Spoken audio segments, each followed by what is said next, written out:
A ballistic solution app on my Tuna grounds are on the ocean, Tommy. We're going to do that. Don't go anywhere. We've got all the great fish that make great fish and chips.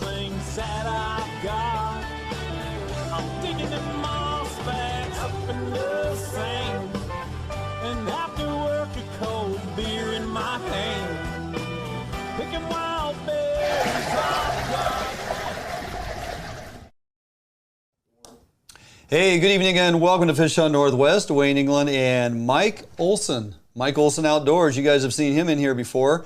Not Tommy Donlin. No. Not quite that tall. Not quite that big. Mike Olson is here tonight. Mike Olson Outdoors and Snoqualmie Valley Ducks Unlimited. We got a ton of information to get through with you, and I'm so glad you could be here tonight. Tommy's on assignment. We'll get into that in a little bit here. Well, actually, he's off fishing the WTC. We'll check in with young Thomas Donlin later on in the show. He's going to kind of give us a a little insight as to what's going on at the WTC. You know, they didn't have it last year. Along with everything else that was shut down with COVID. So they got it up and going this year. Pretty exciting. Lots of folks attending. Weather's going to be amazing, and we'll have a check-in with Tommy. Along with that, part two. We're going to jump into part two with a buddy of ours, yours and mine, Bill Monroe Jr., Bill Monroe Outdoors. He is fishing Buoy 10 day in and day out, and my gosh, he blew up my phone here, Mike, before the show. Tons of photos, tons of fish. Some days are fishing better than others, but we're getting into a tide set here rolling into this next week. That is going to be absolutely, I mean, even me potentially can go down there, take that amazing boat I have, and we're going to go down there and see if we can't get a few. You'll do it. We're going to find them. So they're there. We have that to look forward to. We're also jumping back in the bait lab. I kind of teased you guys last week with the bait lab presentation. You know, the Chinook are entering into the river, some of them earlier than others. We have some terminal opportunity, and bobber and eggs is a fantastic way to go after early Chinook in early fall. So going to walk through the rigging, top to bottom, bobber and egg fishing presentation for Chinook for success. You're going to want to stick around for that one. I'm going to give you all the secrets, Mike. Going to lay it all out there for you. Make sure you get rigged up exactly how you need to be to find success. But with you in studio here, we have a ton of information to cover. The Ducks Unlimited, Snoqualmie Valley Ducks Unlimited annual banquet and auction is coming up 2 weeks from tonight. Actually, 37 years, 1984. 37 years up and going. 1984 was the first one. Yeah, you know what? That first recorded one. Oh, okay. yeah. That would be the year I graduated high school. So me too. I've been out of school that long. Oh my God. Yeah. So that is on the docket. We have tons of information to get through with you in regards to that. And you brought some gifts. You brought some prizes to give away here. Yeah. Going to roll that in later into the show. Got some FHN swag we're going to throw in as well. We're giving a handful of giveaways here towards the middle and the end of the show, so don't go anywhere. Matter of fact, reach out there, invite a couple of your friends to join us. The more folks we get on, the more we're going to give away, quite frankly. Right?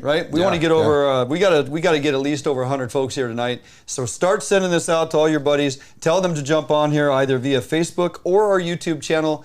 Go to YouTube and subscribe, build our channel there, but we got a bunch of prizes to give away this evening. People are starting to jump on here, so it's going to be a busy evening, Mike, to say the least. Now, before we get too far along in the show, as I usually do, I want to remind everybody that Fish on Northwest is presented by Better Homes and Gardens Pacific Commons Real Estate, located in Puyallup, Washington. Of course, our good buddies out there at Defiance Marine manufacturers of the Defiance, the Arima, and of course the Allied series that I'm running, the HT21 hardtop. So that thing is fantastic. Yes, where's Tommy Clayton? We'll get into that in a little bit.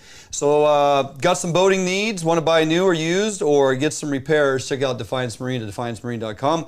And of course, our good friends over at www.phoenixprotectivecorp.com. Phoenix Protective Corp, one of the best security companies in the state for sure, and all along the West Coast. Always hiring. Former police and military have preference, and with previous experience, great company to work for. Check them out at www.phoenixprotectivecorp.com.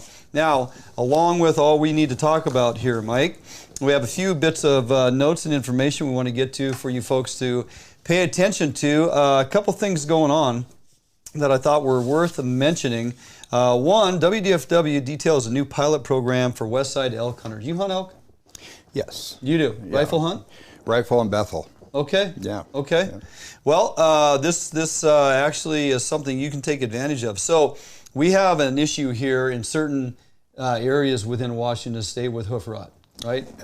Yeah. Hoof rot is nothing to be taken too lightly. It's an ongoing problem and an issue WDFW would like to resolve. They are working, putting in a lot of effort here to get an understanding as to what causes it and how to eradicate it, because it's costing the lives of so many elk within our state. And it's spreading. It continues to spread. Yeah. Now, there's a lot of folks out there that have their theories as to why it's going on. To be honest, there's a number of theories. We're not going to get into that, but what we are going to get into is the fact that WDFW is incentivizing your efforts for turning in hooves off of your elk that you may think have hoof rot, okay? And there's things to look for, and you can get onto the WDFW website. It breaks it all down for you as to what to look for when you think you have an elk or an animal with hoof rot. Some of it's pretty blatant, like when the entire hoof is gone. Yeah. Or you got the big fork elf shoes coming off of them, those types of things. But what they're asking is that you turn in the hooves off of your harvested elk this fall. And there's a number of areas throughout the entire state on this west side that you can turn those actual hooves into, and it tells you exactly how to go about it. All the information is available. What it's going to do is qualify you for an opportunity, an exclusive draw opportunity for next season. Hunters can participate by submitting their hooves of their harvest to WDFW. The incentives for turning in the hooves from harvested elk this fall, WDFW is offering entry into an exclusive draw opportunity.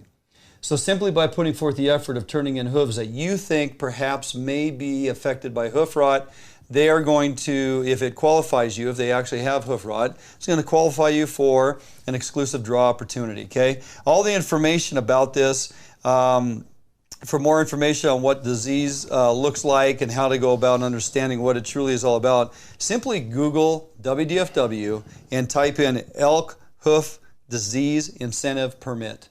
Elk hoof disease incentive permit. You type that in, it's going to take you right to the page. And then it breaks it all down for you, tells you exactly how to go about the program. It gives you a map of where all the drop-off sites are. Now, if I'm going to go out there and shoot an elk, and especially if I have a cow tag, or even if I'm hunting archery and it's a 3-point or better, or antlerless, and I have a cow that comes limping by, and it's I'm a couple days into my hunt, probably going to take that animal out. The hoof rot affects the meat no way, shape, or form. Okay, you can eat the meat off the animal. It's absolutely fine. It's simply a bacteria into the pads of the hooves that gets up into the soft part of the feet, continues to decay the meat and the flesh, and becomes a problem. So by removing that elk, you help minimize the spread of the disease onto other elk. This is the goal. So check it out. Go to WDFW elk hoof disease incentive permits.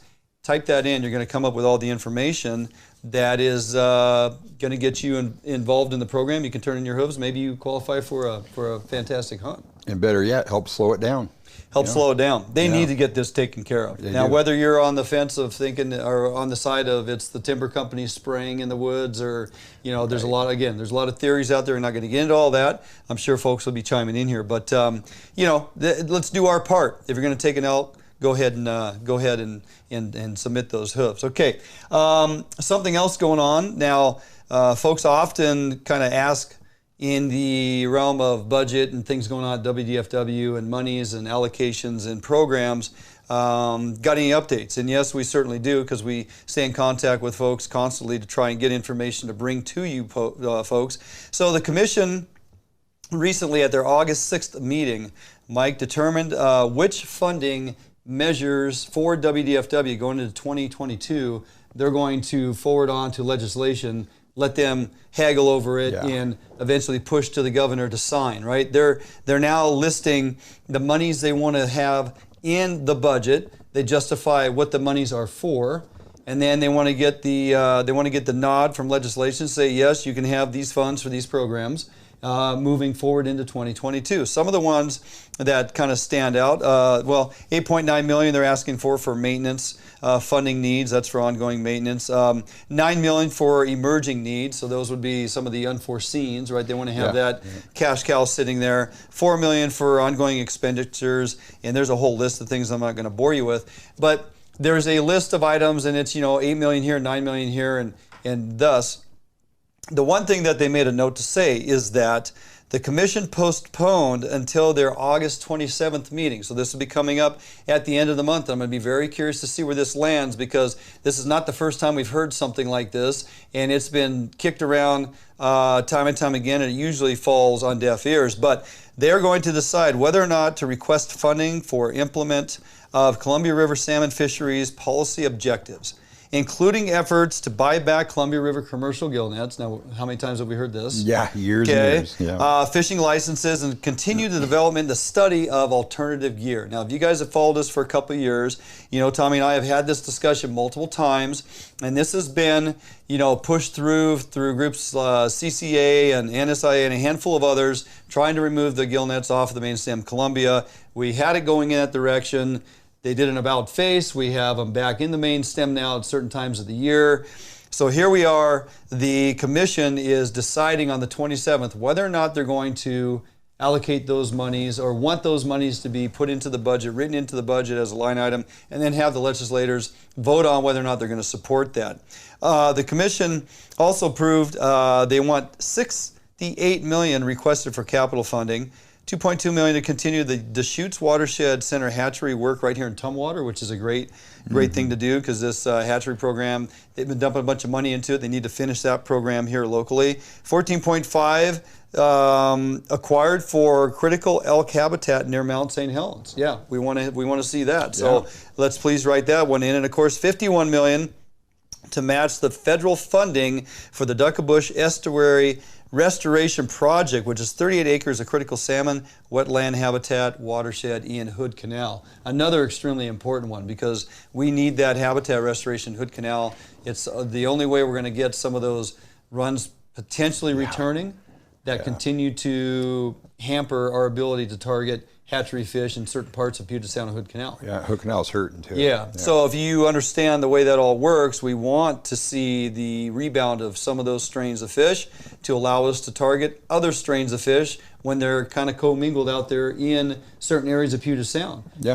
They're always going to fall to the lowest denominator, and if those fish are in jeopardy, we can't have a full-on assault on the ones that we should be able to extract out of the water. That's right. Because we got to protect the ones that we can't interseed. So lots of monies they're going for WDFW. You know, hopefully the commission pushes through on this stuff. I'll be very curious again to see where we land on, and if in fact they're going to go about the research and study and development of ongoing alternative methods and removing gill nets once again. Here we go again. So I guess we'll see where that lands. A handful of folks chiming in here, Mike, just to weigh in and say where we can find more information. These struggling wild fish numbers at PMW. Tristan, I'll get back on that one. What else we got going on? Well, we have some interesting things brewing here, Mike. So obviously we have the Buoy 10 fishery wide open now. Yep. Okay, so we can keep hatchery and wild on our Chinook. We can keep hatchery coho. Bait is something folks are looking for. Green label has been the topic for quite some time. Can we get green label? Where's green label? Anybody got green label? I'm here to tell you, our buddy Patrick Gaffney got a hold of me the other day. And if you're down there, Buoy 10 fishery, and looking for green label herring that you want to go along with your anchovies, green label is always something we look for down there around Buoy 10. Then by all means, Harbor Herring is supplying green label herring at the Cracker Jack Bait Shack in Chinook. Everybody knows where that is, so make sure you get your green label there at the Cracker Jack.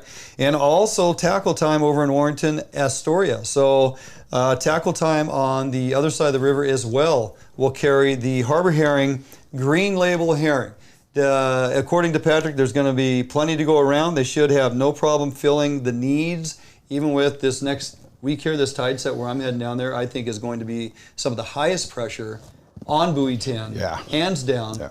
The way the tides are setting up from the 15th to the 20th. Of course, we got the NSIA Banquet, or Derby, Friday the 20th, which we'll talk to Bill Monroe about later on in the show. There's going to be a ton of folks fishing up through this week and into next weekend. And so if you're looking for green label. Yeah, I was down there last Saturday, and it was amazing how much bait was in the water. You troll along, and your tip's just doing this as you go through them, and I mean, it There's a lot of bait in the water. What's your sonar look like? Just polluted blob. Cloud. Just a blob. A polluted cloud. And you know, a lot of red spots, so you know they're thick. There's a lot of bait. A lot of bait indeed. So that is your update on your herring, man. Just, you know what? It's gonna be available. Harbor Herring's doing a fantastic job getting that stuff down there, so they should have plenty to go around. I still have a handful of trays myself, and I'm going to look for some fresh when I get down there for sure. Yep. All right, we are going to jump out for a quick break, Mr. Olson. We come back, going to kind of delve a little deeper into introducing you and the reason you're sitting here and why you have some of the gifts that you have brought that we're going to be giving away towards the end of the show. While we jump out for commercial break, we got to see the higher numbers on here, folks. Send our links out. Send this live show feed out. Get it out to your friends. Get it out to your buddies. Tell them to jump on here and win some swag. Win some prize. We got fishing rods. We got Bubba blades. We got game cameras. Is that a cell phone game camera? That I believe it is. Your cell phone, I think, right? I believe it is, yeah. And then we got some gift cards for Sportco. Giving away some gift cards. If nothing here suits you just fine, you can take those gift cards and go buy whatever you want. So Mike has brought some stuff. We got some FHN hats and maybe some shirts to give away a little later on. I'll check with Shing and see if we can do that. So lots to give away. Get your friends on here. Tell them to get to our YouTube channel and sign up. And don't go anywhere. We're going to jump out for a 2-minute break. We'll be back right here in studio with Mike Olson. Mike Olson Outdoors right here at Fish Hunt Northwest. Marine is the one-stop shop for the Pacific Northwest angler. Whether you are looking for a small skiff to fish the Sound or rivers or a huge offshore tuna machine, Defiance Marine has it. At Defiance Marine, be sure to power your boat with a Honda outboard package. Take advantage of the reliability and 5-year top-to-prop warranty on your Honda outboards. Our service department is always here to help and serve you as the customer. Did you know Defiance Marine has boat financing experts to help get you the best term rates on your new boat purchase? If you need financing for that new boat, call us today. We guarantee the best price, best service on a repower for your current boat. Defiance Marine is a Honda Premier dealership and one of the largest on the West Coast. Defiance Marine also carries all the gear that you will need. Everything from auxiliary kicker motors to fishing tackle and bait. Defiance Marine has certified technicians that are top-notch at their job. Some of the best in the Pacific Northwest at evaluating your boat issues and problems. Stop in today or give us a call for all your needs at Defiance Marine.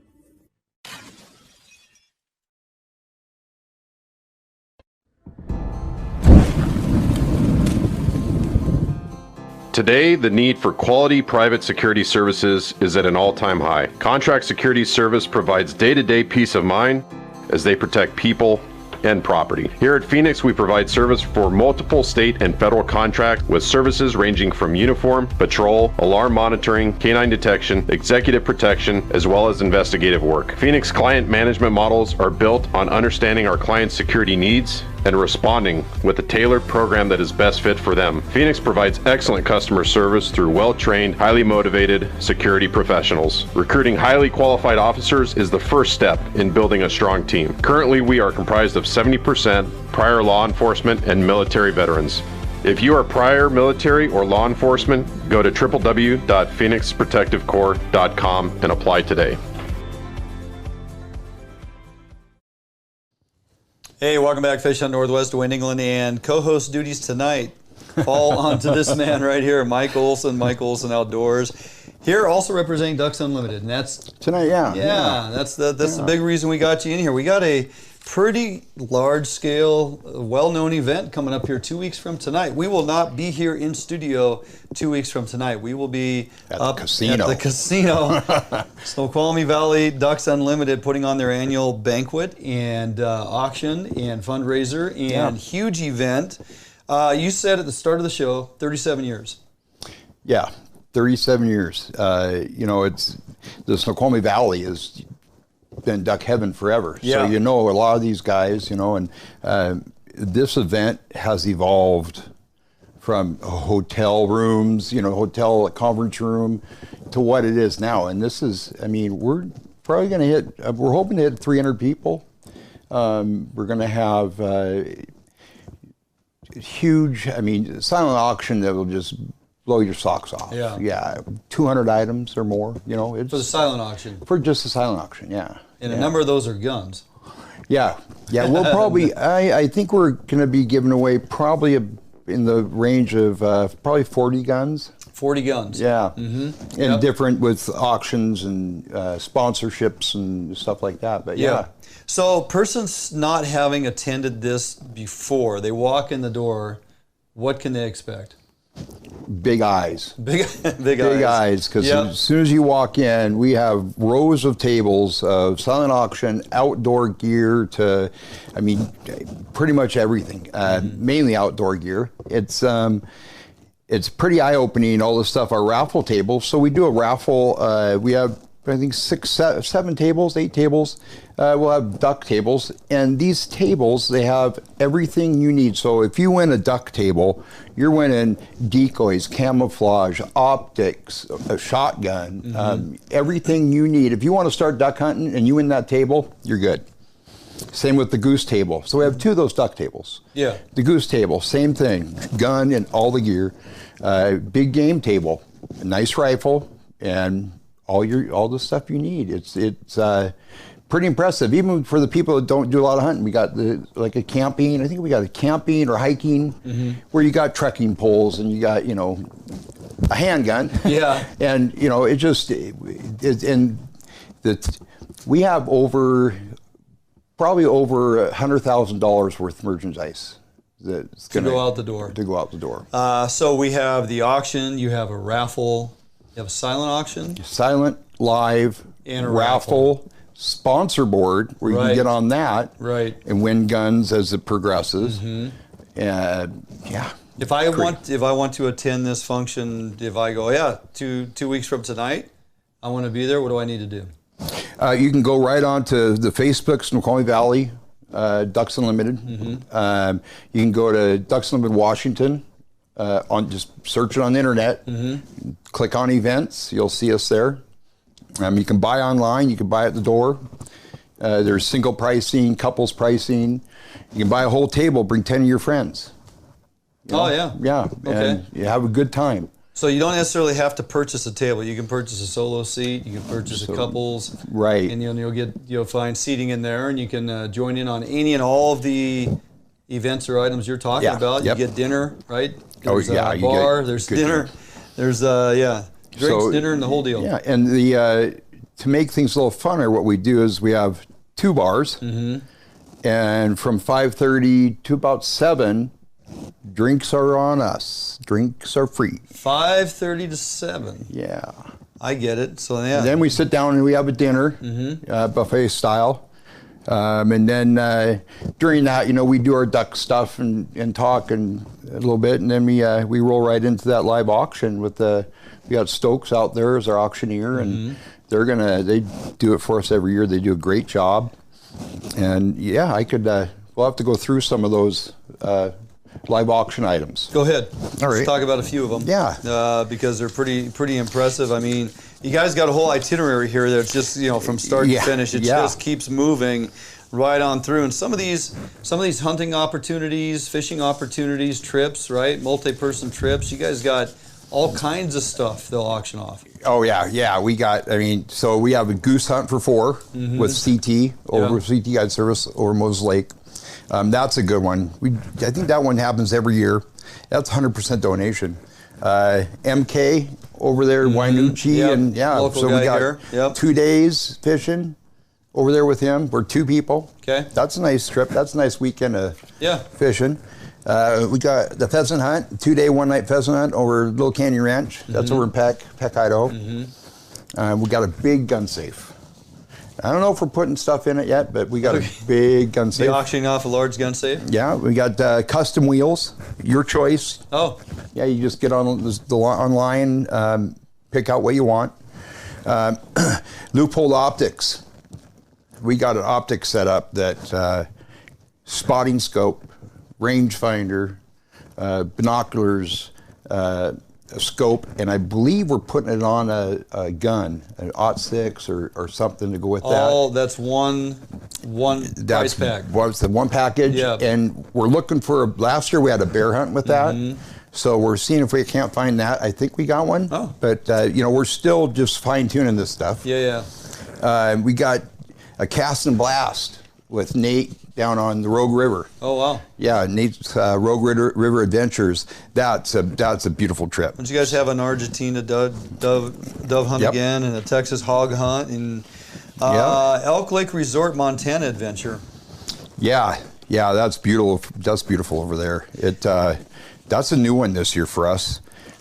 But one of the best ones here is, if anybody knows hunt clubs on the west side, French Creek. Yeah. French Creek is like the place. The place to go. Yeah, yep. And that's a day and a night, private guided hunt. That place is incredible. They're asking if there would be an online option as well. Not so much. Right? No. This is an event you attend. Yes. Yep. We've had the online because of COVID over the last year. Right. So we have been having those. Okay. And you can find those at DU Washington, you know, online. There's, you know, there are quite a few all over the state. But this event is one to attend in person. Get your tickets at the door. Get them early if you choose. Get your seat assigned. Again, the live auction, the silent auction, the raffle, all kinds of $100,000 worth of prizes going out the door. People are going to win and or purchase. What does all the money generated go towards? I mean, there's a reason to put on such a huge event, generating all these funds. What does that money go to? well, when we turn that money into DU, DU does a few things. Some of it will go nationwide, but the majority of it comes back to us, to our area. Mm-hmm. When we turn $1 in, we can get up to $10 back for our area through DU, because they take the money and they spend it, getting grants and stuff like that. That's how they build that back up, to give us more money back. Sure. So if we make $100,000, we could be putting almost $1 million back in. Yeah. And that does a lot. So it's not so much how big can you make it, but how much money can we get back to our state. Right. Yeah. Very good cause. Guys have been doing it for a long time. You have been you've immersed yourself into this thing. I mean, every time I talk to you, I want to talk fishing. He's like, no, we got to talk Ducks Unlimited, and for good reason. This time, right? Yep, this time of year. And then once that's done, we're back to Buoy 10. Yeah, there you go, back to Buoy 10. Well, doing a fantastic job. I can't thank you enough for getting us involved. Fish Hunt Northwest will be there. We're actually going to start the festivities off earlier that evening. Tommy and I will be coming, technically, if it all works out, we'll be coming to you live from the event.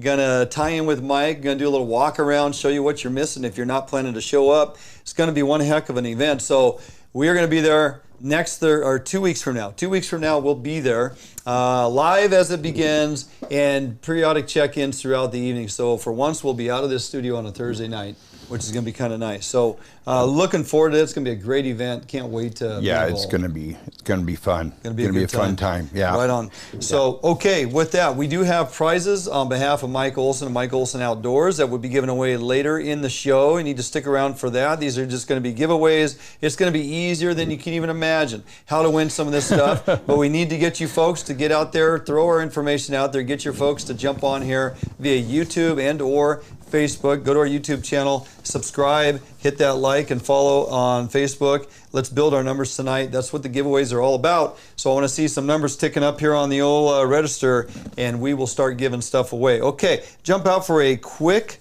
couple-minute break. We come back. We get our buddy Bill Monroe Jr. on the phone. Oh boy. Bill Monroe Outdoors. He has been down there just shellacking them on the old Buoy 10 fishery. He's got some updated information for us on how it's performing, what to expect as we move through into this next week. And of course, we need to talk about the Derby, which we'll be fishing in on Friday, all day Friday, and the events on Friday evening. That will be August 20th, Friday, the NSIA Buoy 10 Challenge, as it's known. Bill Monroe has his thumb on that, so don't go anywhere. Jump out for a couple minutes. We'll come back in studio right here at FHN. An Outdoor Emporium is the largest local outfitter in the Northwest since 1975, providing thousands of people affordable outdoor gear. This summer, make your next outdoor adventure more affordable by shopping at our warehouse-style pricing.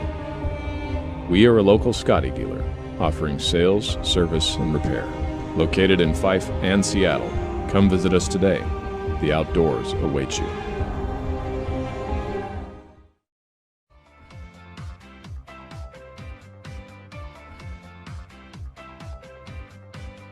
It's easier than ever to browse homes and connect with an agent on the go with Better Homes and Gardens Real Estate's mobile app. With the app, your home search is synced across all of your devices, so you can pick up your home search anytime, anywhere. Take full advantage of an enriched, mobile-optimized map search experience. Use location services to quickly find homes near you that match your search criteria. Draw your own map boundaries to find homes in a specific area, and apply layers to view school districts, neighborhoods, zip codes, and more. The app's user-friendly design makes it easier than ever to find a home you'll love. Narrow down your search results, save your search criteria, and save your favorite homes. You can browse your saved homes in a list view that puts photos and key details like price and square footage right at your fingertips. Or check out your saved homes displayed on the map.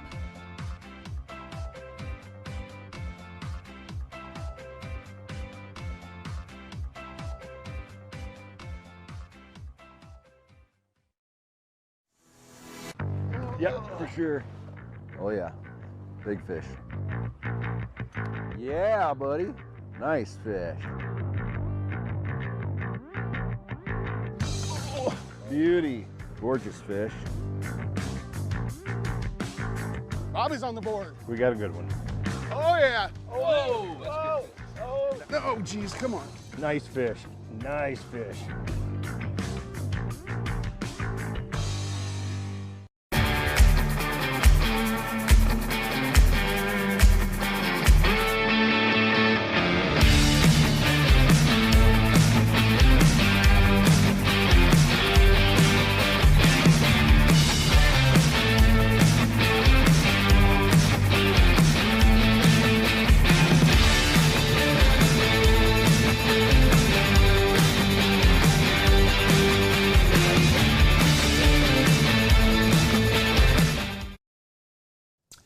Hey, welcome back in studio here, Fish Out Northwest, Wayne England, and Mike Olson with the co-host duties as we move along. Hey. Hey, I got a gentleman asking here, where is the DU event? I don't know if we spelled that out exactly. Snoqualmie Casino in the ballroom. In the ballroom, Yeah. Snoqualmie Casino. Just walk to the back, walk right, you'll run right into us. Okay. Or just listen for all the fun. There you go, Yeah. right? Get online, you're going to find all the information available at DU. Snoqualmie Valley, and your Facebook page, as you had mentioned. All right, fisheries, what you need to know, presented by Better Homes and Gardens Pacific Commons, and our guest tonight.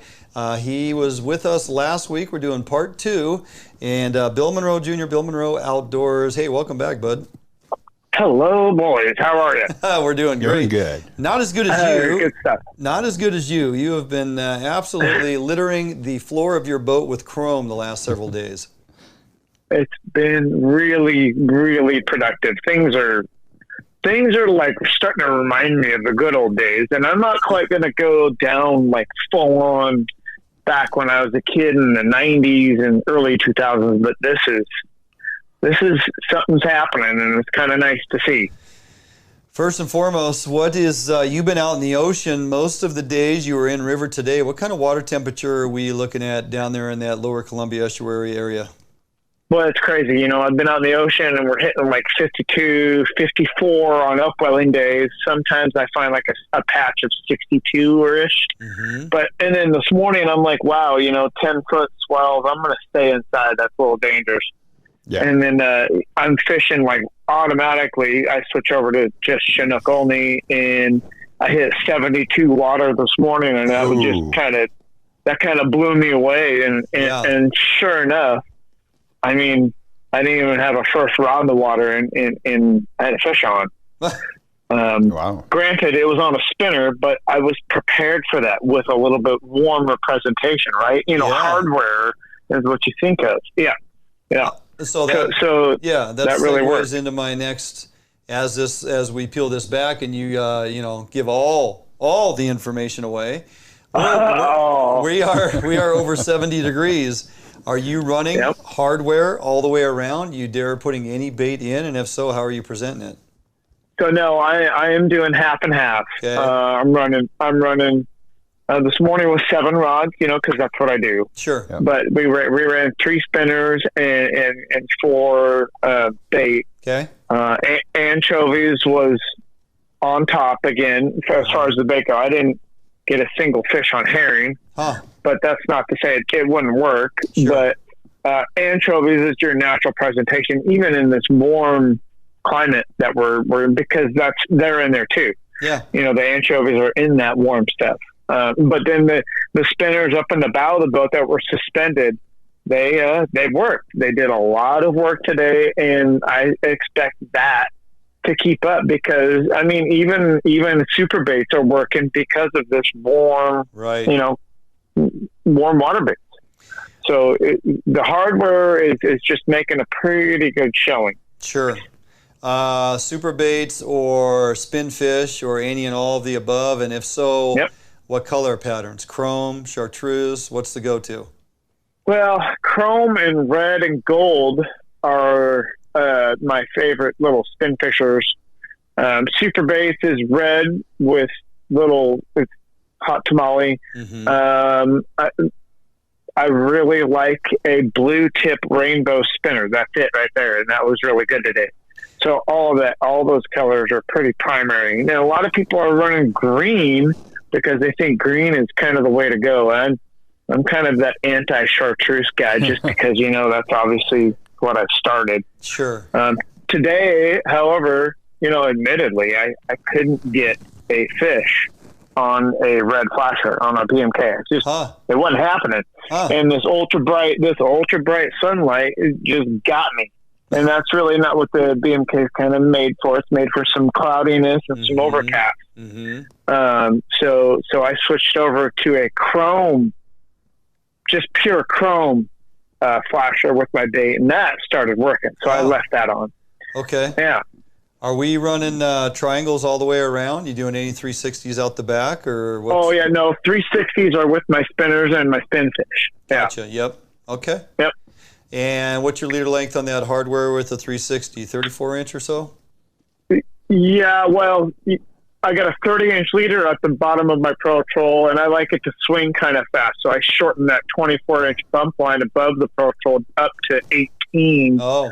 That really gets the Pro Troll swinging. Yeah. And that's kind of what I like.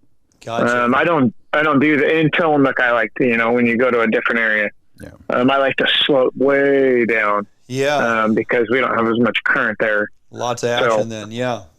Yeah. Yep.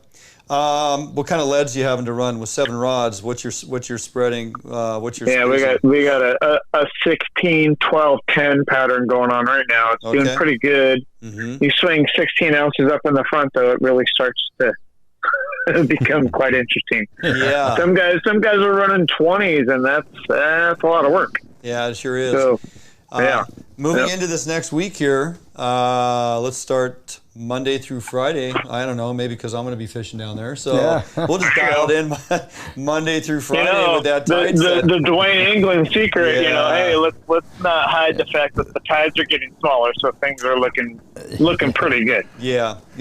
I told you and I have talked multiple times. I've been doing my homework. I even sent you a spreadsheet of some of the things I'm doing. Jordan's actually got a picture he's going to throw on the monitor here.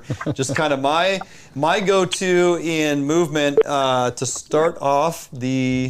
You still there? Oh, so my phone blinked. Thought I lost right here. Yeah, just to start off my intel and not just go out there blindly, but to have some form of a plan of where to be and when. And you typically do a great job in expressing that, as we like to review. As these tides are coming in this week, what's it, that morning daylight, where that tide's going to be, kind of at the Monday. Looks like it's going to be right at the high slack. We're going to be starting. We're going to be right at about high slack Monday. But we're in the pattern still of this kind of mega outgoing ebb. And that's really, we started trolling off this morning at 6.5 miles per hour. Ooh. Oh, wow. But let me tell you, we were cooking. And like, that's the kind of stuff where you just put the motor in neutral and just relax and let the current underneath you once you get, your gear down to the bottom. Yeah.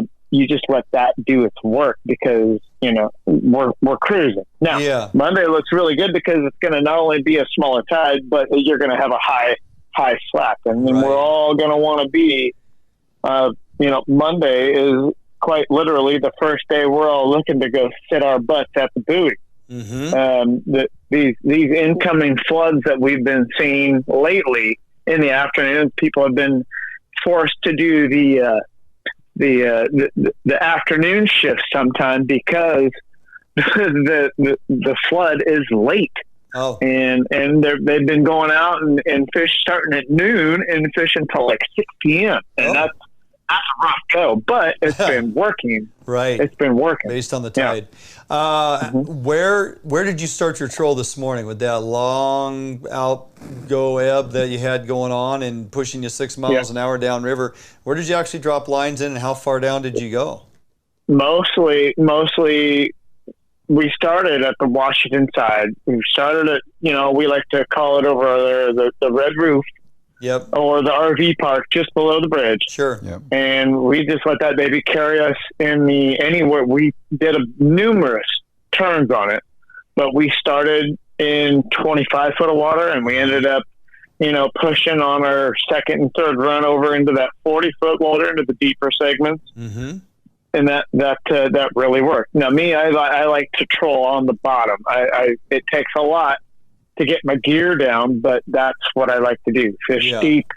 The fish are, remember, these fish are trying to hold position while they're being sucked back out to the ocean. Right. And most of them get out of that current by going down to the bottom. That bottom 6 inches, 12 inches of riverbed is the virtually slack current. Yeah. Now, I don't want to be the one responsible for the problems, but you will incur. That's where all the weeds sit. Yeah. And you have to take the good with the bad, because the fish are down there, but so is the garbage. Mm-hmm. And it's just kind of the name of the game, and patience is of a virtue here. Yeah. But it works. I can't stress you enough that it works.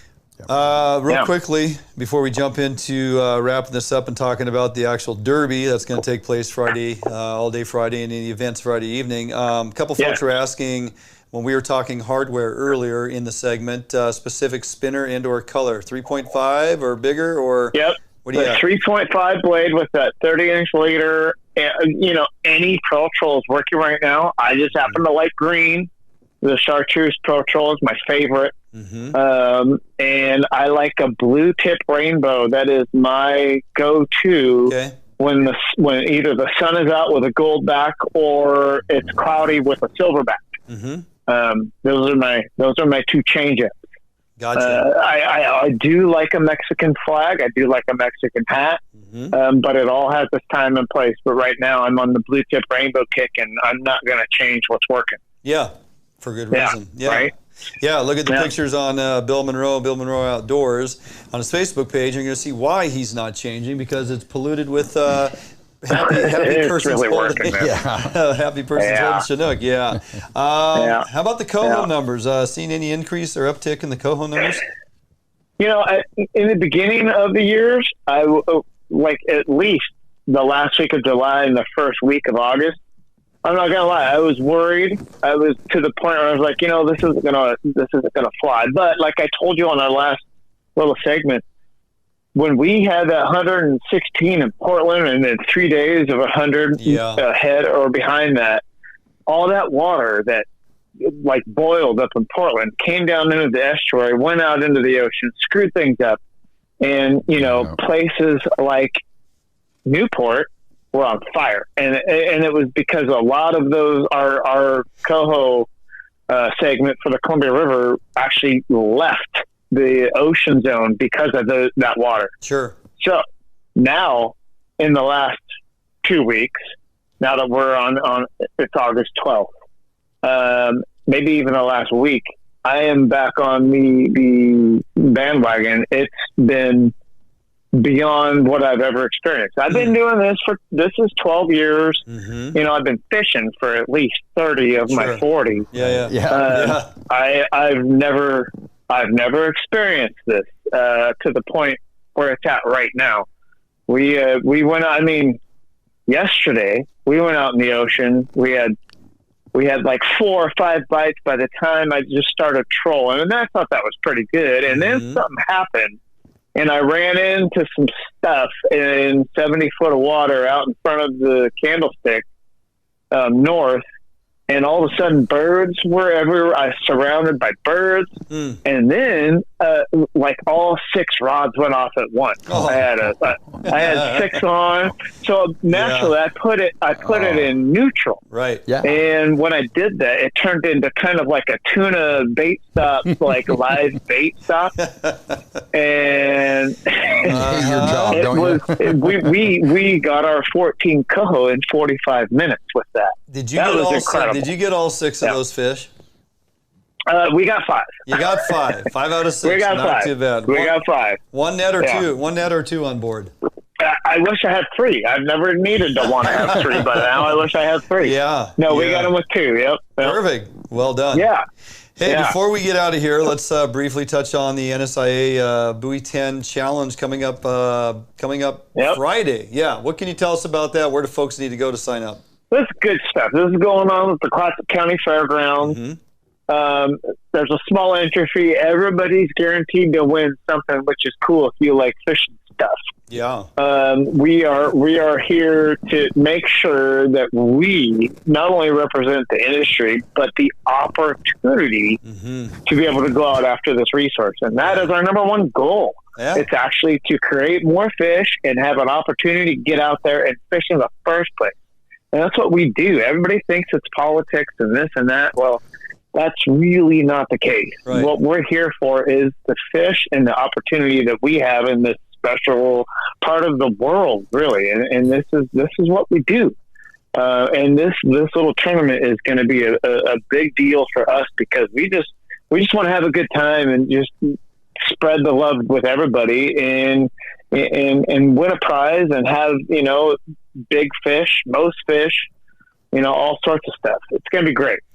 Yeah, I can't wait. Matter of fact, I'm going to get online tomorrow and sign up. Now, I perused through there, remind me, because I'm probably wrong, I usually am. Are teams limited to 3 entrants per team? No, it can be 1s, 2s, 3s, or 5s.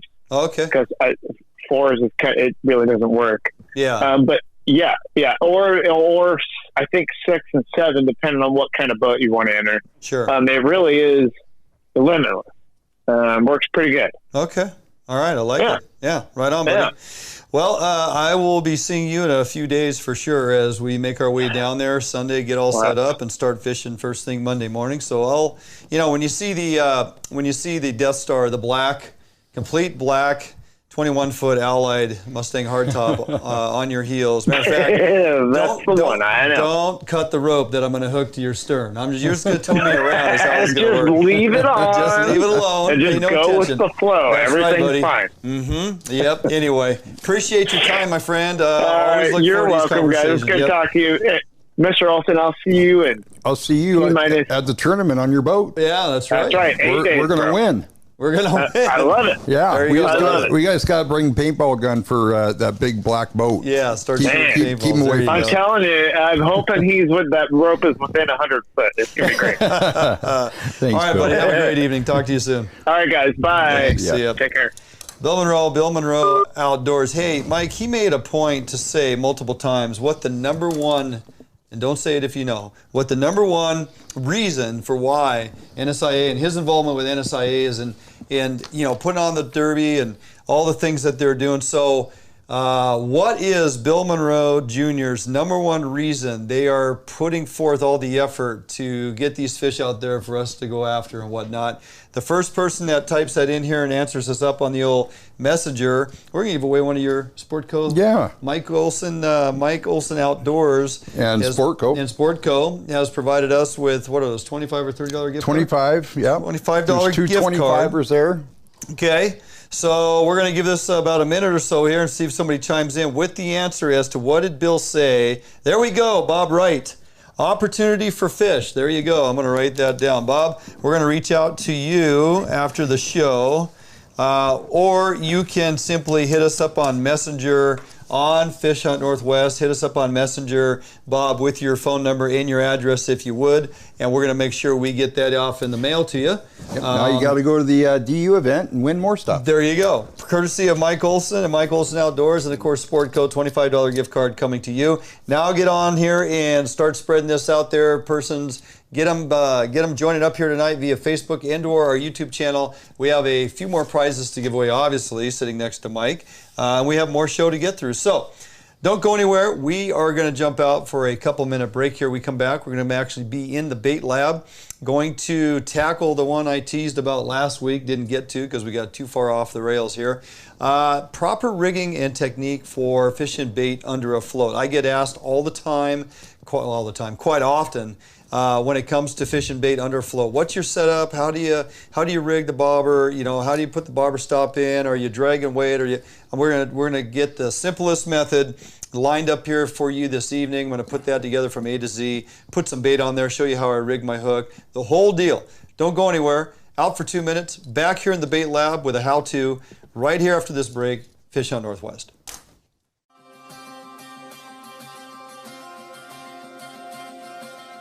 Allied boats are built by West Coast fishermen for West Coast fishermen. Deep V 21-degree dead rise at the transom guarantees a smooth ride no matter the conditions. Allied offers all of our boats with Honda outboard packages so that you can take full advantage of the reliability and 5-year top-to-prop warranty from your Honda outboard.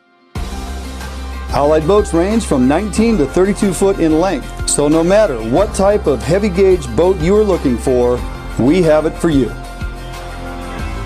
All of our Corsair 21 foot and larger designs come standard with reverse chine that is welded inside and out with no extrusions below the waterline, so that you will never have to worry about corrosion problems down the road. Get out on the water today in a boat that you can trust and enjoy with Allied Boats. Contact us at Allied Boats today to learn much more about our incredible fishing machines. New days, new beginnings, new friends, new loves, new dreams, new goals, new scenery, new job. No matter what the next chapter holds, Better Homes and Gardens Real Estate will be there to help you find the new that's right for your lifestyle at any stage of your life. Better Homes and Gardens Real Estate. Expect better.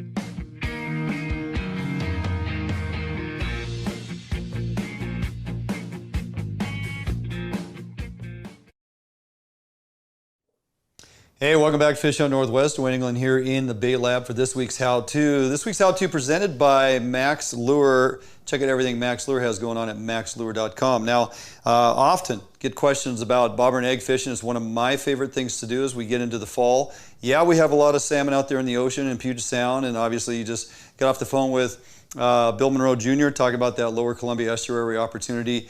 We do have some early returning Chinook that enter into some of our smaller tributaries and smaller main stems, Puget Sound rivers and whatnot this time of year, already in August, and they're in there. Okay, so time to go after them, and bobber and eggs is a fantastic way to go about it. Now, a few weeks ago, I showed you how, if you're missing out on some bait or don't have any bait in the freezer, get a hold of some frozen egg skein, uncured, and we walked you through the process of how to cure that up. So now that you have some great bait that you want to be able to take out and go use, I'm going to show you proper rigging so you can be successful when you put that bait down there in your favorite fishing hole. So we are fishing a suspended bobber and egg presentation. We have a 10.5 foot rod that's rated at a 10 to 20 pound rating.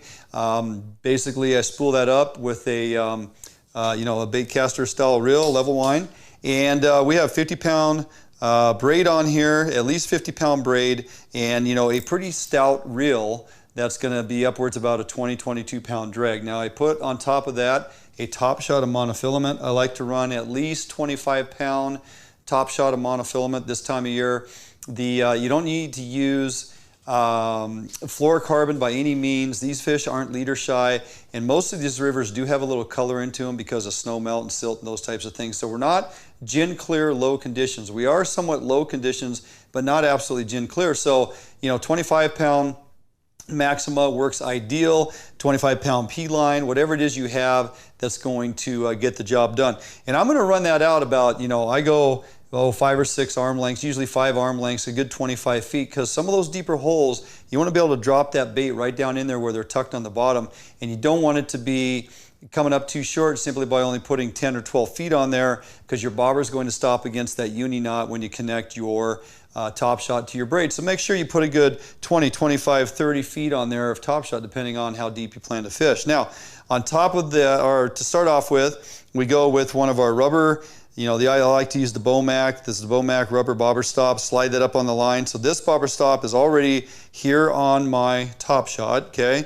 And in front of that, before I put on my float, I like to put some type of an indicator, and more oftentimes than not, I'm going to use a cheater of some type of contrasting color against my float so that I can see when my float maxes out. If this is lying in the water somewhat not exactly straight up and down, and I can see out there in the water this cheater is about a foot away or so, something's going on with my presentation that doesn't indicate to me that it has maxed out. So I like to put an indicator on there that lets me know exactly when my bobber has gone completely vertical, and I know when it stops against that, when it stops against the nut right there, the stopper, I know that my bait is fishing at the maximum depth that I had set it at, okay? That's why I do that.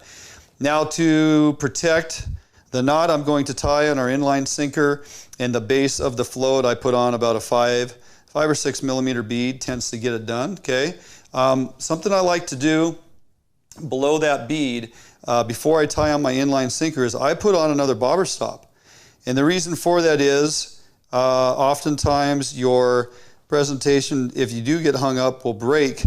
Gosh, if I could see that, will break at the leader. But if by chance it doesn't, and it wants to break up the line a little ways, if I have another bobber stop on here, okay, that's going to keep me from losing my entire presentation. So I put another bobber stop below this bead here. So I got 2 bobber stops. If I wanted to fish this now, much like we do in steelhead, if I wanted to fish a fixed float, that's another reason I could put that on there. Now I'm actually fishing a fixed float because I've pinned it between 2 bobber stops. See how that works? It actually works really well. So in most cases though, fishing Chinook with bait, I'm fishing a slip float, so we'll adjust that in a minute.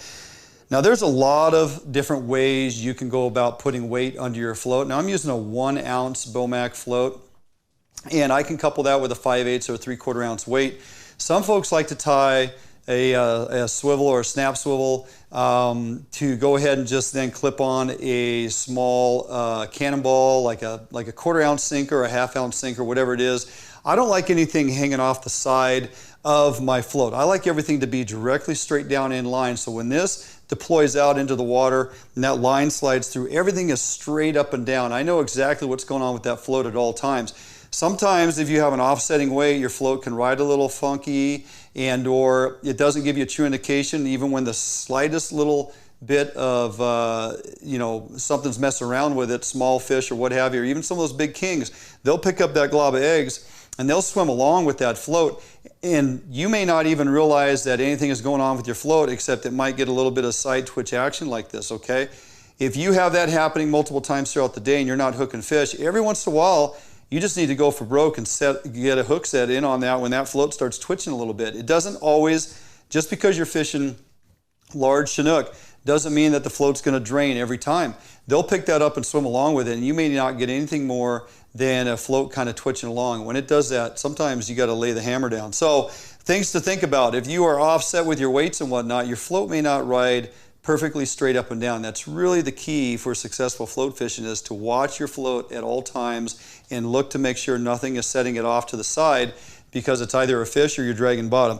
So for me, everything goes in line. So I'm going to tie on a 5/8 inline sinker, which makes it just so easy to get all this rigging squared away, because the weights are made to match with the floats, and depending, you could get away with 3/4 ounce on here, but depending on how big a glob of eggs you're going to fish, you're going to add extra weight to that presentation. So you may want to go a little lighter on your vertical weight, knowing that you're going to weight it down with an inline sinker down here in our leader, which I'll show you in a minute, and also a glob of eggs. So now I'm going to go ahead and push that bottom stopper sits right above the inline sinker.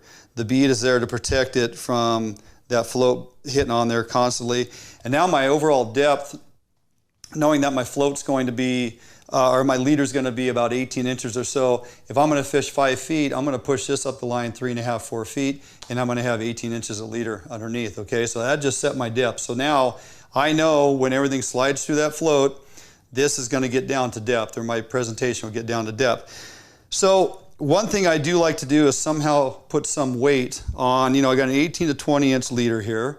If I just put eggs on there, which tend to be somewhat buoyant because we cure them in salts and whatnot, when my float is traveling through the water column, this presentation of eggs could be somewhat behind where that weight and float is taking the presentation. And it also will be up higher in the water column because of the neutral buoyancy or the buoyancy of the eggs. So I want to make sure this is getting down into where the fish are in the depth that I want to fish, not what I assume I'm fishing, okay?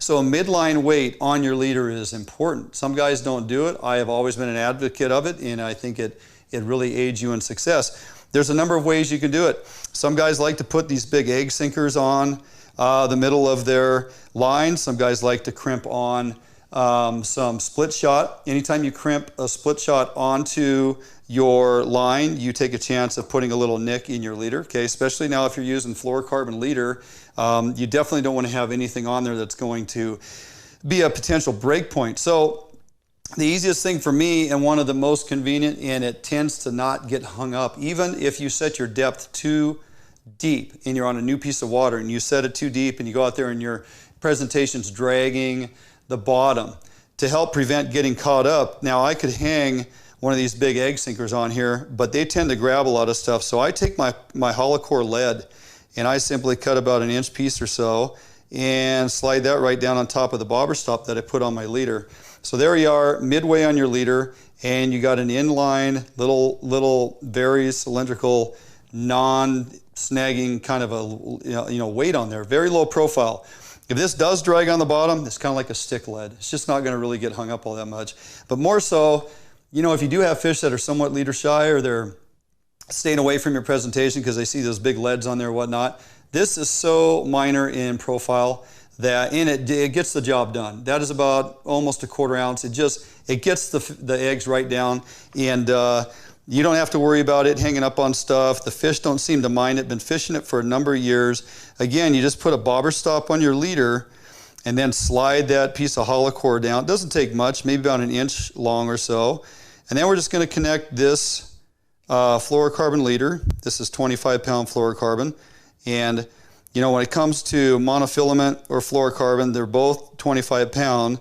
We are going after Chinook in the river. I want some abrasive resistance and whatnot, but this fluorocarbon will break before that top shot breaks every time. So that's why I can use same size of line. If I was using monofilament, I'd probably go 25 on the top shot and 20 on the leader. So there you have it. Everything is in line. Okay, I got my bobber stop up here about 4 or 5 feet up the top shot, and then the stopper, my cheater above the float. Float slides up and down the top shot real nice. I got the protector bead, my inline sinker on my leader, and I am able to fish in some areas where it's permissible and you don't have the non-snagging rule. You can fish a double hook setup. This is a 3/0 hook on the top where the majority of the bait goes, and actually a 1/0 stinger. Okay, don't go scrimping on the size of your stinger hook. You don't need to put on just a size 4 or something like that. These Chinooks have huge mouths, and more times than not, you'll be surprised. You're going to be on a lot of those fishing on that stinger hook only, right in the tip of the lip or the jaw. And so don't go downsizing on your stinger hook all too much, okay? A size 1/0 is perfectly fine. Use a 3/0 for your bait hook. And make sure when you tie this hook, you have enough wraps in there to make it easy to open up that bait loop, okay? So eggs are gonna go right in here. So let's talk about that a little bit and show you real quick before we get out of here. So one thing I am a strong advocate for when you are fishing bait in the river, I watch guys spend so much time out of the water because they constantly are going back to the shoreline, reaching into their Ziploc baggie, getting a piece of bait, cutting off a piece of bait, put it on their hook. They walk back out into the water, they cast 1 or 2 or 3 times, back out of the water to get bait. Bait boxes have been around forever, okay? You can find a way to fashion a pair of scissors to the top of your bait box. There's multiple ways of doing it. I've tried different things over the years. This one here, I built myself a little sleeve. I keep my scissors in here. I always wear the bait box because it makes sense. And one thing I can also do, this is where I'll take a single skein of eggs. Now this is some of the eggs we cured up a couple weeks ago. Just been in the refrigerator, holding up really well. These were the previously non-cured, frozen coho eggs that we cured in the wet brine, holding up really well in the fridge, nothing too fancy. Now, if I want to change the way these smell and the scent that they're putting down river, for me it's easy. I'll grab some of my Potski's liquid krill in some of our rivers, especially these Puget Sound rivers, those fish, and even the coastal streams. These fish really respond to krill. If I want more krill in these eggs, it's very simple, man. I'm just going to squirt this in here, a pretty good dousing of that. And if I know I'm fishing a river where they like sand shrimp and I can't get sand shrimp, I'm going to get some of my Mike's Glow Scent sand shrimp oil, and I'm going to put a few drops of that in here, and or the tuna works fantastic. But this is where you take opportunity to take a single skein of eggs, add some extra scent to it, and fish that whole skein to see if it increases your bobber downs and or your hookups. If that scent's not working, the next skein that you put in there, go ahead and put a different scent on there and see how it works. If you don't want to commit an entire skein, you can simply cut off a piece of your skein before you put it on, or as you're going to put it on your hook. So, if I'm wearing this belt, I'm going to open this up. I'm literally just going to cut a nice chunk off of here, okay? And, I watch guys put their bait on the hook, right? They get all about wrapping it into the hook and make sure they get it on the hook and stuff. You'll seldom ever see me do that. I open up the bait loop, I put that thing in there, and I snug it up. There you go. That is really all you need to do, especially if you're on a hot bite. You put that skein of eggs in there with the amount of skin that's on those, and those cured up properly are going to drift through that, drift multiple times. You're going to get 6, 8, 10 casts out of these eggs if they're not milking out too fast. You got a lot of good scent on them, good color. You add that extra scent, it's sending that milk trail downriver. Those fish are coming up looking for it. And, oftentimes guys will put too big of glob. This is not like a tennis ball size of eggs, even though the Chinook have huge mouths. Sometimes you get by with something just as no bigger than that. Maybe a little bigger, maybe a little less. Depends on the water clarity and what they're responding to, okay? But I could take this single bait on here and simply add on a few drops of my sand shrimp oil, my krill, tuna, a couple drops of tuna on there. You'd be amazed at how many results you get once you start changing the flavor and the scent coming off those eggs on each and every cast. Sometimes they'll go off the bite on a particular scent that you've been using. A simple scent change, first cast, get ready for that bobber to go down. I'm not kidding. You could drift sand shrimp through there multiple times, nothing happening. Put a fresh egg on, drop some tuna oil on there, throw it out, bobber down. That's why you go to the river each day with 2, 3, 4 different scent bottles with you. Continue to be a mixologist and figure out what they're really responding to. Don't pigeonhole yourself into one scent of egg and just simply fish that all day and think, oh, they're just not biting today. You got to entice them to bite, and it all starts with proper rigging, vertical presentation, understanding what it is your float's telling you as it's dragging bottom or fishing vertical. And if you are rigged properly, you're going to see those little interruptions in your float. You're going to watch as that thing dances around somewhere in the travel where it didn't before. Okay, those are the things you need to key in on. And of course, ultimately, when it drains, you reel down and set the hook. Okay, hopefully that kind of clears it up for you, gives you a few pointers. You got any questions for anything we present here in the Bait Lab, always hit us up on our Facebook page or even the YouTube channel. You can send us messages. We try to get back to you as much as we can. We are going to jump out for a quick break. A couple minutes of commercial time. We come back. We're going to be back in studio. Should be getting on the phone. Hopefully he answers with birthday boy himself, Tommy Donlin, right here at Fish on Northwest.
A Northwest favorite for almost 40 years, Arima Boats are manufactured with pride right here in Bremerton, Washington.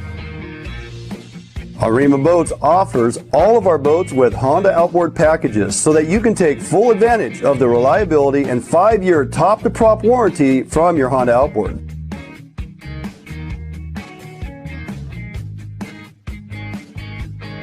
With literally thousands of Arima boats on the water throughout the Pacific Northwest, Arima boats are a proven hull design that offers incredible fuel economy and all of the amenities that a serious angler is looking for. All Arima boats are built without any structural wood materials. That is why we back our boats with a lifetime warranty. All of our Arima boats are designed to maximize deck space while also providing ample seating. Contact us today at Arima Boats for all your boating needs and let us help you get out on the water.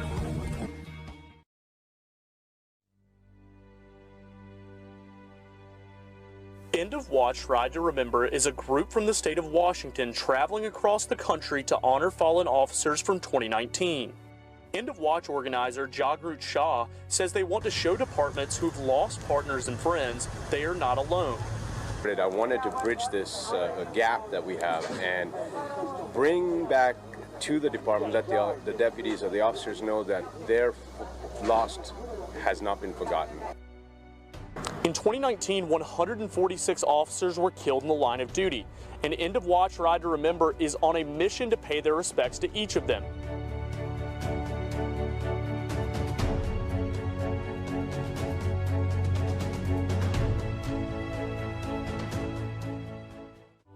For us, it's just important realizing that the men and women in blue everywhere should remember that they haven't been forgotten. We're not forgetting them.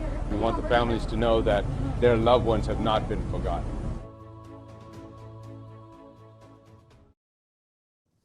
Hey, welcome back in studio here. Dwayne England, Mike Olson, continuing with the co-host duties. Yeah.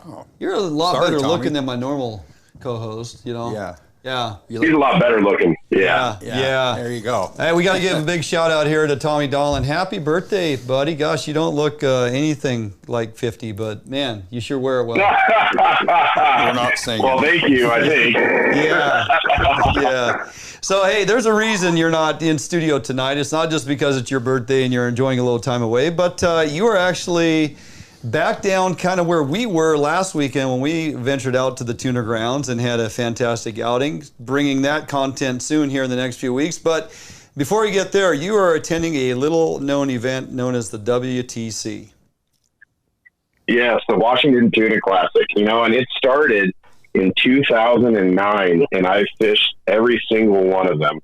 And there's only, I think, 2 or 3 teams that have fished every single one since then. So it's a pretty special event. And really the purpose of this event, and it's not a big money tournament, right? It's not about the money. This event in particular is about our veterans and also donating to those in need. So the tuna goes to the local food bank, the coastal food bank. And then, we've got a great group of teams that take out a lot of veterans. And that's how originally I actually met Brett, who who's one of the guys on my team. I met Brett through the Washington Tuna Classic when we fished it in 2010. So pretty special event, near and dear to my heart. Pretty awesome. Yeah, how many boats or teams have entered for this year? Last year, let's remind everybody what happened last year with COVID, and then we'll jump to how many are participating this year. Yeah, so last year we had pretty limited tournament. Mm-hmm. Due to COVID and all of the state restriction, it was a 100% virtual format. So we couldn't meet in person. We didn't have a captain's meeting. We didn't have an awards banquet. Everything was very bare minimum. And, unfortunately last year the tuna were a long ways away and unfortunately outside of the reach of a lot of the teams that participated last year. So last year there was only, half a dozen or less teams that caught fish and actually weighed in for the tournament. And the weather was also a little bit adverse. So, running 80 miles in bad water conditions and then try to catch tuna on top of it and bring it back in an all virtual format is really a big challenge. So this year we're back to, a few more teams. We're having an awards banquet that's actually in person, so that's pretty cool. Nice. Really looking forward to it. Unfortunately, we're in this situation where, the tuna are not necessarily out there sitting at, 40 miles waiting to be plucked from the sea. And so, tomorrow is going to be our pre-fish day. We're going to go out and we're going to hunt them down and try to find them and hopefully find enough that we can fill our coffers with. Now, we've got an additional challenge this year on top of it all. We are in a bait shortage situation, a live bait shortage situation at Westport here. Mm-hmm. And that is just because, when you look at the biomass of bait off of Westport, Willapa, and also out of the Columbia River, there's a massive amount of herring out there. Mm-hmm. And unfortunately, we use anchovies for live bait for tuna. And so, the herring have kind of taken over a lot of the grounds that the anchovies usually reside in. On top of that, you've got a lot of smelt out there. You've got a lot of candlefish out there. And so the anchovies are competing for the same food source as those other bait fish.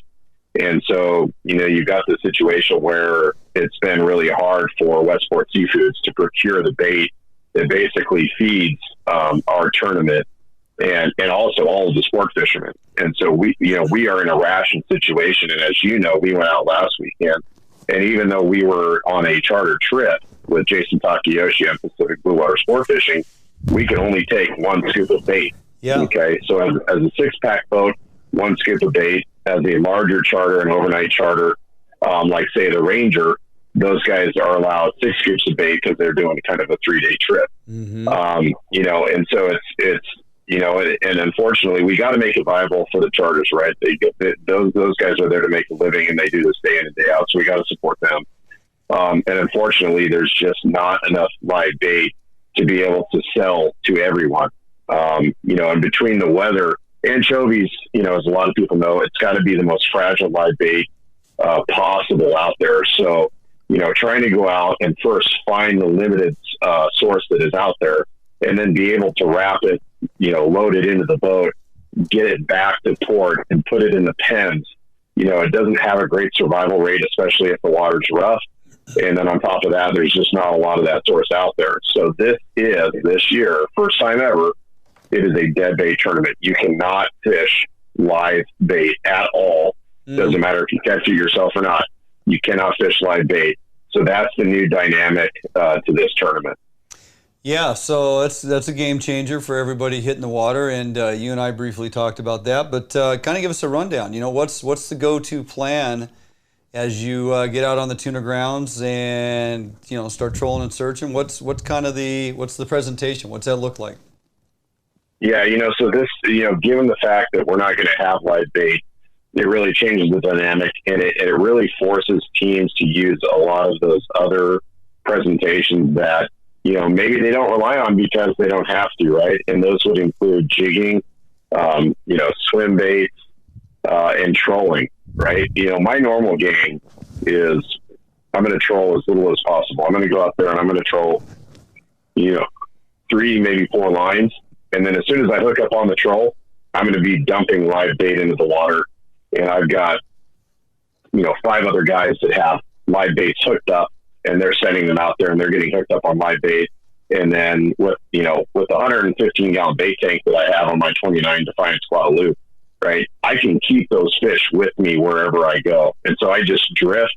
We catch one, we hook on another bait, we catch another one, right? And it's basically a ground and pound, one right after the other. We rail to it.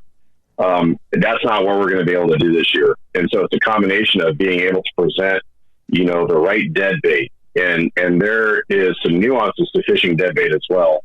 It has a lot to do with sink rate. What does the bait look like when you present it? How do you present it? How fast do you get it into the water? How are you chumming?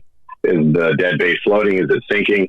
So there's a lot of nuances with dead bait. And then of course there's, you have to get the tuna up, right? And what I mean, you got to get them up and feeding. That dead bait is only going to go so far in the water column. And if those fish are hanging down at 80 to 150 feet, you have to be able to pull that school up. And jigs are really effective at doing that. So we use a variety of different types of jigs that have different actions and different presentations to do that. And then, of course, we're also using swim baits as well. always good to have a swim bait in the water because you don't necessarily need to manage it constantly like you do a jig or a dead bait. And so that's really the game plan is, trolling, swim baits, jigs, and then of course the right dead bait presentation.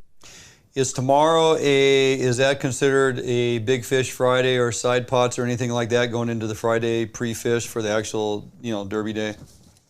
Yeah, on Fridays they have Big Fish Friday, so those that want to take part in that side pot, it's basically your single largest fish. On Friday you can put into that side pot, and you're just looking for one. You don't have to catch 5 or 10 or 15 or whatnot. You're looking for one big one. And then as we go into Saturday, you've got extra side pots. You've also got a big fish for the main event on Saturday. You have most donated tuna as well. We did most donated in 2019. We got 91, which is a tournament record, which is pretty awesome. We've also got a double down, which is basically you put in another $300. That's a cash side pot, and that pays out first, second, third. I don't do this one, but you can put in for the peewee or the smallest tuna cod. It's just not my thing, I guess. Yeah, really, I guess. And then you can put in for pelagic, which means that you're looking for a bluefin tuna, or you're looking for a yellowtail, or you're looking for a striped marlin. Sharks don't apply, but you're looking for a pelagic species that you would find occasionally off our coast, and that's kind of. I look at that. That's more of a lottery ticket thing. Sometimes I do it. Sometimes I don't. Sure. Well, right on. I have nothing but high expectations for you and your crew. How far? Any reports, or you kind of have an understanding of what you're up against tomorrow? How far you may have to get out till you start getting on the troll and look for them? I think that it's been anywhere from. There was some reports of fish at about 55 miles, but that's dissipated a little bit. And I'm anticipating the run to be anywhere between 60 to 85 miles one way to get into the tuna. And, the thing is these tuna have fins. They swim really well. They could be 30 miles closer overnight. Sure. Yeah. And we are getting a south wind, so that kind of changes the dynamic a little bit. So, maybe those numbers might be skewed a little bit, but I'm anticipating a longer run in order to be able to find these fish. Yeah. Well, your optimism never ceases to amaze me. I mean, I have no doubt you will do what it takes tomorrow to go out and get on the tuna grounds and find them, and then you'll have a game plan for Saturday. Absolutely. So, hey, man, good luck to you and your crew. Looking forward to seeing the reports. Hoping you guys get into them and do well. And above all else, be safe and have a great time. Hey, will do. I appreciate it, guys. All right, buddy. Have a good night. We'll see you. Talk to you soon. All right. Thanks. You betcha. All righty, there you go. Over the Rail, presented by Defiance Marine. Check out everything you would need, boating and beyond, out there at Defiance Marine and defiancemarine.com. Tommy Donlin, co-host, typically sitting in that chair right there. Yep. Birthday boy is having a nice, relaxing evening, and I'm pretty sure he's going to hit the rack nice and early because he's getting up. That's quite a ride. Oh, yeah. Yeah, we can tell you about an 80-mile tuna ride here last weekend, huh, Jordan? Wasn't half bad, actually. Was pretty doggone good. All right, we got another gift card to give away, Mike. For those paying attention, Tommy had mentioned a couple things. One of them is the lack of live bait, access to live bait to get out on the tuna grounds with this season.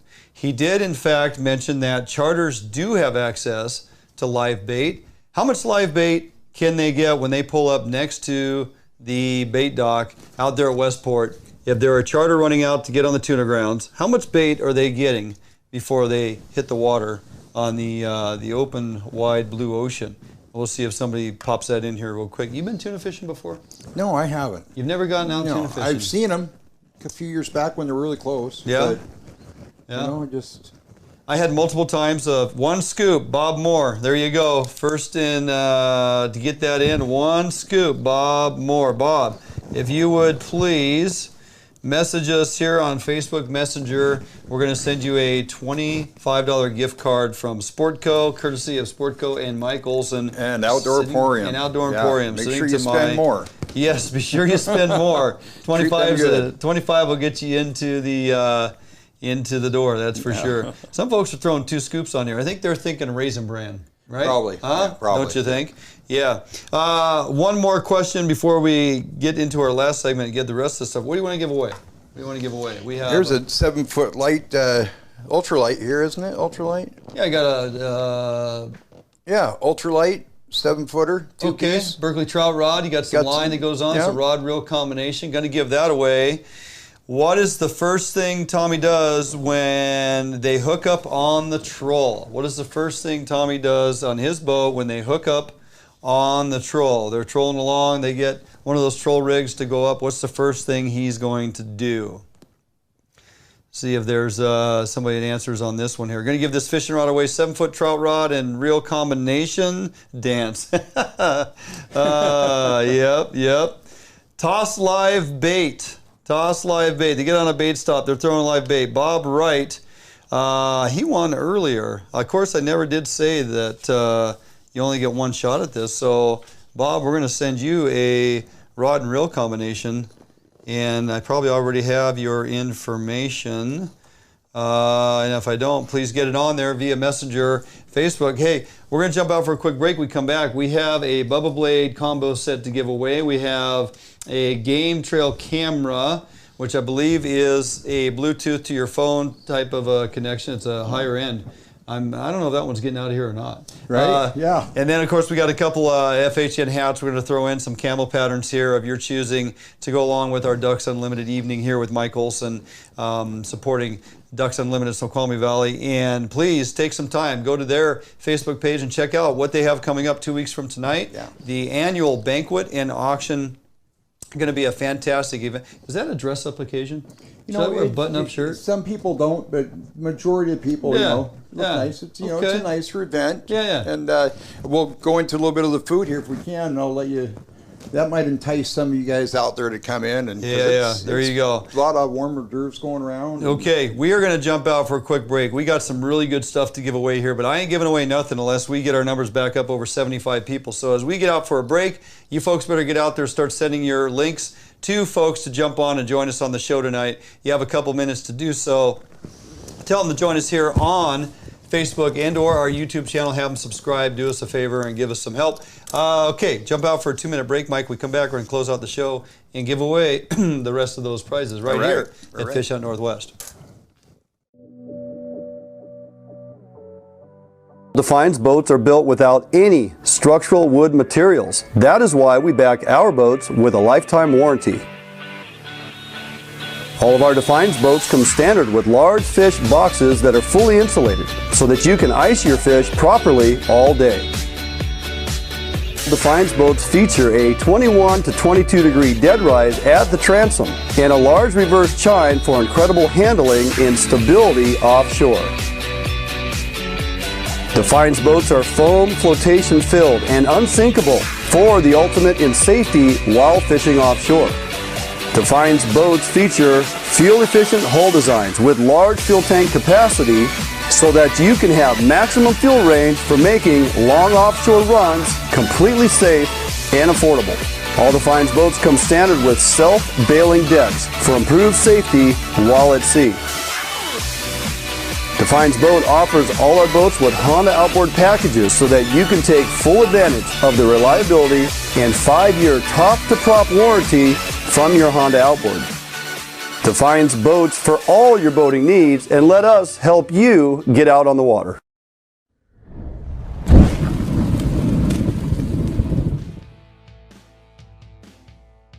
Today, the need for quality private security services is at an all-time high. Contract Security Service provides day-to-day peace of mind as they protect people and property.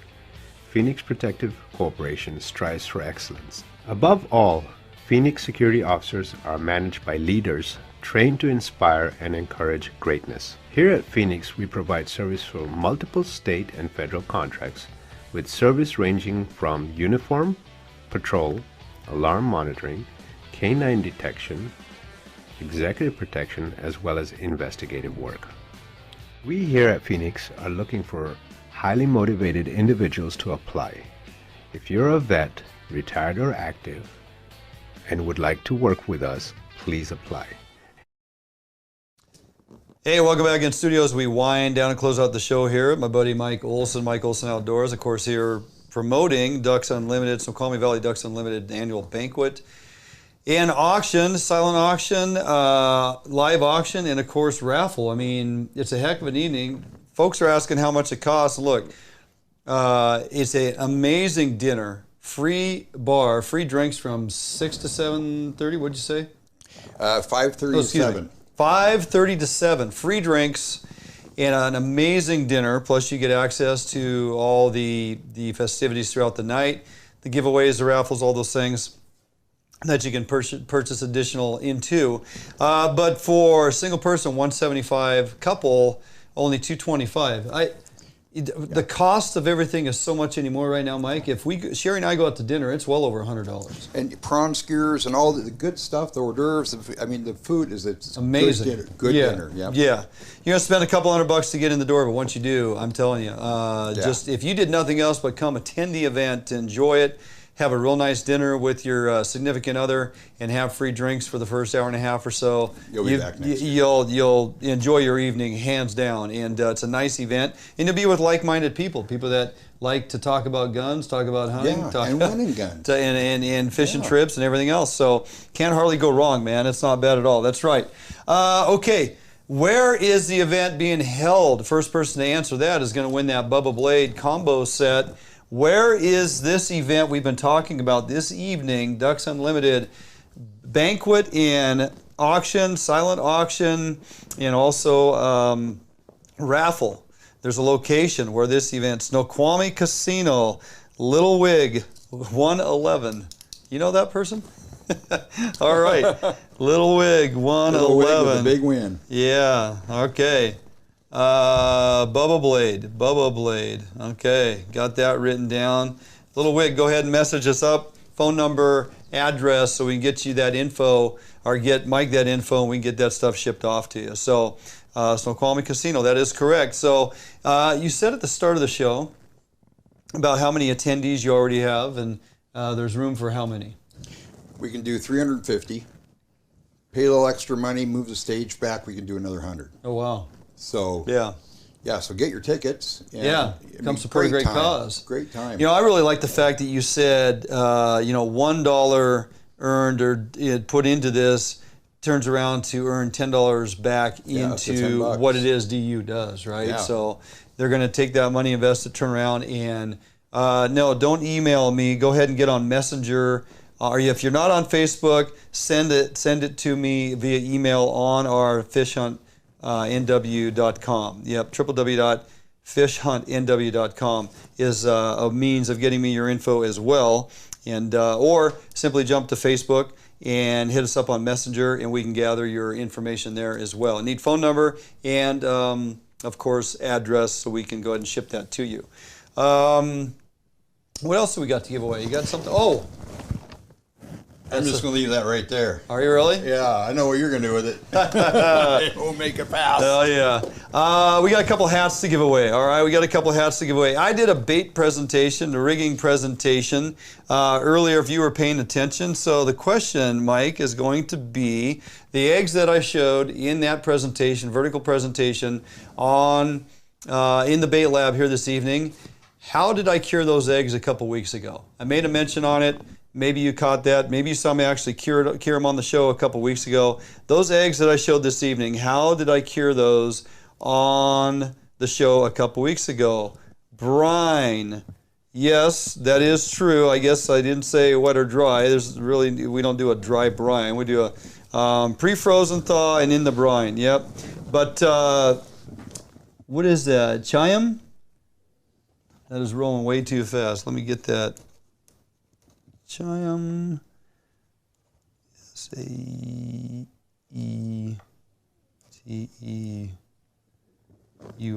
Yeah, okay. Hat.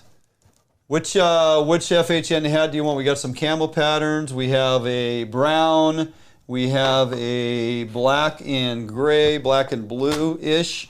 We also have hunting pattern. This is a bright orange with camo if you're into hunting. So let me know which Must be looking on Facebook. BMAC, no, actually I'm looking. I watch all messages coming up here, and so they come in at different speeds. I got Facebook and YouTube on here to see as these are coming in. So camo, okay. You want Army camo or the, we'll go with this one here. That camo works. Okay, got a hat coming to you. All right, need your address and phone number if we could. Boy, these things are flying off of here. We got messages coming in. Camo, nothing orange. Got it. How about black and camo? Sound good? All right. All right, Mike Olson. Everybody got to show up. Everybody's got to show up. We got to support this it's a great time. cause. Love yes, it. yeah. We're going to thank Outdoor Emporium Sport Co. for the cards. You know, it's just, you guys going to have a good time. It's going to be a really good time. Holy smokes, it's muggy in here. We are looking forward to getting up there. It's going to be a great event. So a couple things going on relative to the show here, folks. Tonight was a great opportunity for you to win a few prizes. Just a taste.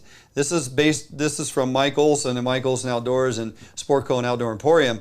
That being said, you want the big show, you want the big prizes, you want to show up to that Snoqualmie Valley Ducks Unlimited banquet and get up there and pay your way to get on in. Enjoy that evening. It's going to be fantastic. Oh, hey, we have 4 $500 Bass Pro gift cards in there too throughout the. So you'll find those there. Cabela's and Bass Pros. How do you get your hands on those? You have to come and find out. Have to show up. You might get your hands on a $500 gift card, if nothing else.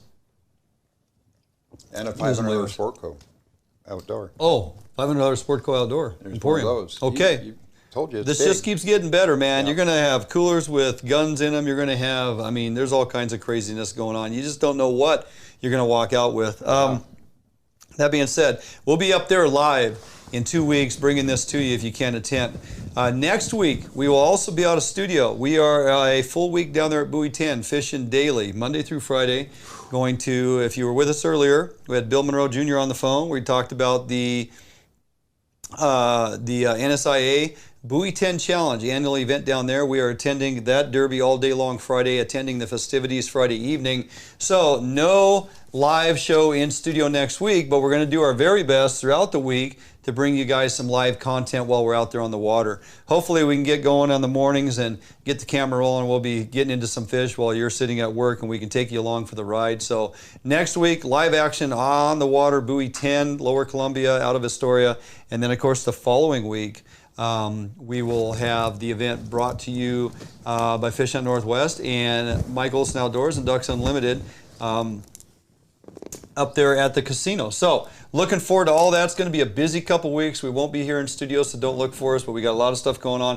And we'll send you reminders out there on our Facebook page and YouTube Messenger and whatnot throughout the week. So any questions about any of the info this evening, please hit us up on Facebook via Messenger and or Messenger on our YouTube channel. Get on over to our YouTube channel, subscribe if you haven't. Hey, pay us a visit over at fishhuntnw.com. That's www.fishhuntnw.com.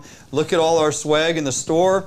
Lots of items to choose from. We're actually getting it all pulled up together here. Shing's doing a great job. We're going to have a blowout sale coming up. I don't know, 15 or 20% off everything. So we're going to start getting rid of some inventory over the next several weeks. Look forward to that.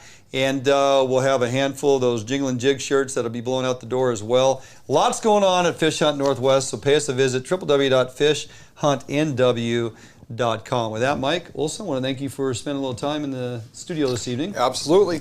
Absolutely. Looking forward to seeing you in a week or so and spending some time up there at the event. You can also pick up, if you go to our site, we have a gun calendar. And well, I can tell you how to get them. If you go to our site, $50 and you win. They draw every Wednesday for a gun or every holiday. And what?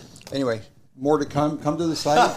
Yes. Check it out. Love it. Ducks Unlimited. Perfect. There you go. Okay. Support them. Ducks Unlimited. They're doing really good things. Snoqualmie Valley is a staple of what's going on here in the Northwest, and very proud of what they got going on up there. All right, folks, have a great week. We'll be in and out online and whatnot, relevant and live periodically throughout the next couple weeks. So check in on us, see how we're doing, and let us know if you're going to be down at Buoy 10 between the 15th and the 20th. You'll see the boat down there. Pop on over, say hi. Love to talk to you, and chat it up. Have a great week. Be safe. We'll talk to you in a week or so.